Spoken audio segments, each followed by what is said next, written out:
प्रिय मित्रों, आपका हमारे YouTube चैनल JR एस्ट्रोलॉजी में हार्दिक अभिनंदन है।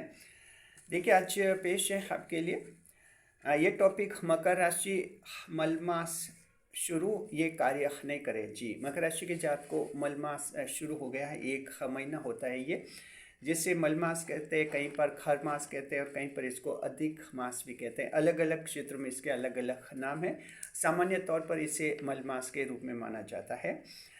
देखिए कि ये ऐसा महीना होता है जिसमें कई कार्य शुभ कार्य जो रोक दिए जाते हैं। ज्योतिष शास्त्र की दृष्टि से शुभ कार्य करना अशुभ हो जाता है। तो कौन से ऐसे कार्य हैं जो मल मास में नहीं किए जाने चाहिए, कौन से कार्य करने चाहिए और किसकी पूजा करनी चाहिए, ये हम इस वीडियो में आपको बताएंगे। नए मेहमानों का स्वागत करते हैं। अगर आप पहली बार चैनल पर पधारे तो आपका शुक्रिया तहे दिल से, और आपको गुलदस्ता भेंट।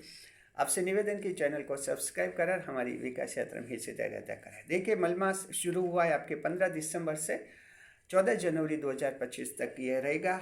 1 महीना रहता है। ये क्यों शुरू होता है? ये शुरू होता है तब होता है जब सूर्य देव जो है धनु राशि में प्रवेश कर लेते हैं। धनु संक्रांति कहते हैं इसको।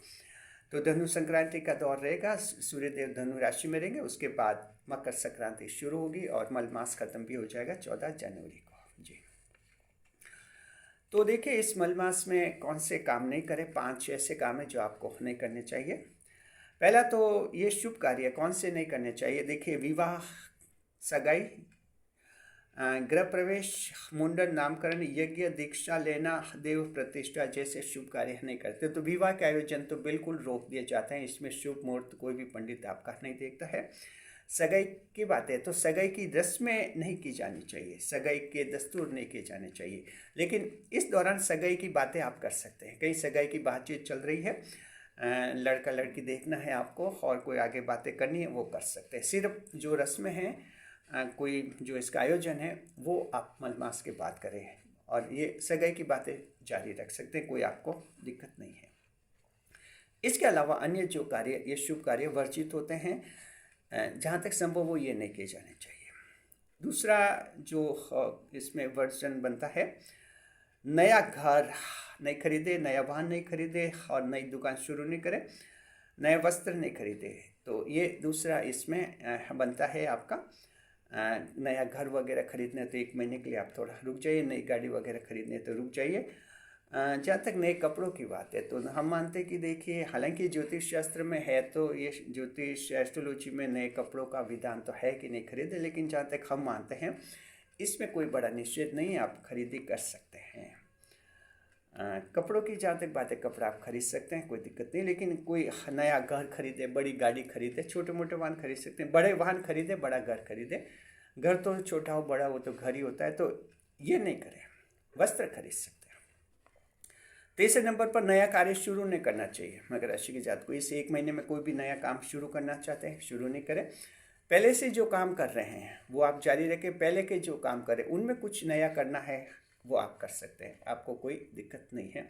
एकदम कोई नया काम शुरू नहीं करें।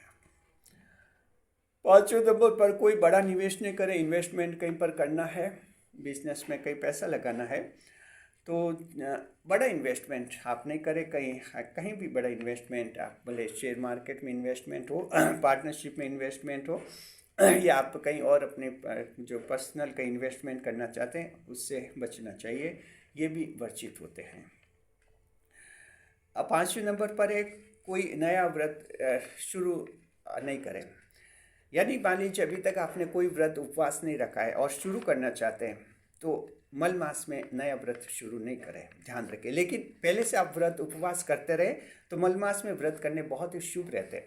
लेकिन नया शुरू अगर करते हैं, पहली बार ही अगर शुरू कर रहे हैं तो मल मास में नया उपवास, नया व्रत, आपके फास्ट जो हैं आपको नहीं करना चाहिए। ये निषेध होते हैं। अब 5 निषेध है।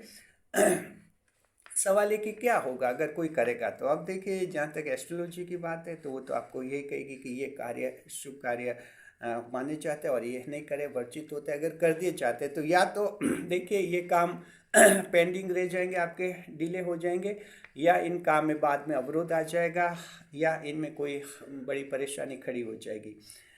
तो इस तरह से ये आशंकाएँ रहती है। अब ये आशंका है, इसके आधार पर निषेध कर दिया जाता है कि आप जो हैं ये जो वर्जित कार्य किए बताए जाते हैं इनको नहीं करें।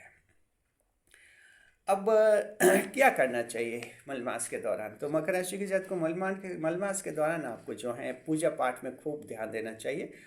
जितना ज़्यादा हो आप पूजा पाठ कर सकते हैं, धार्मिक चंदा दान वगैरह दे सकते हैं, धार्मिक आयोजन कर सकते हैं, व्रत उपासना जो हैं वो आप कर सकते हैं। अपने व्रत वगैरह जो हैं करना चाहे तो आप कर सकते हैं। तो इस तरह से जो हैं आप लोगों की अच्छी मदद करें, लोगों की भलाई करें, दान वगैरह करें। तो ये मलमास जो है इस दृष्टि से आपके लिए बहुत ही ज़्यादा शुभ माने जाता है और इसका अच्छा फल भी मिलता है। पूजा पाठ के लिए बहुत ही अच्छा ये माना जाता है। देखते हैं कि किसकी पूजा करनी चाहिए, ये भी बता देते। देखिए, मलमास के दौरान आपको भगवान विष्णु की पूजा करनी चाहिए। जी हाँ, विष्णु भगवान की पूजा करते हैं तो मलमास ज़्यादा लाभकारी होता है और कोई भी जो अच्छा आपको फायदा दिलाता है।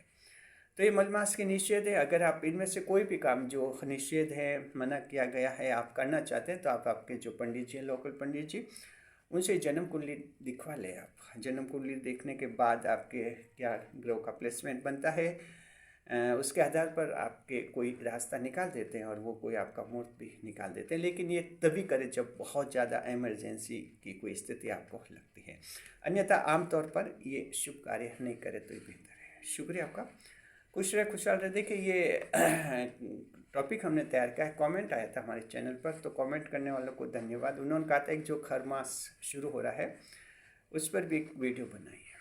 तो चलिए, वीडियो बन गया, आपका शुक्रिया। खुश रहिए, खुशहाल रहिए। वीडियो को लाइक करें, कमेंट करें, शेयर करें।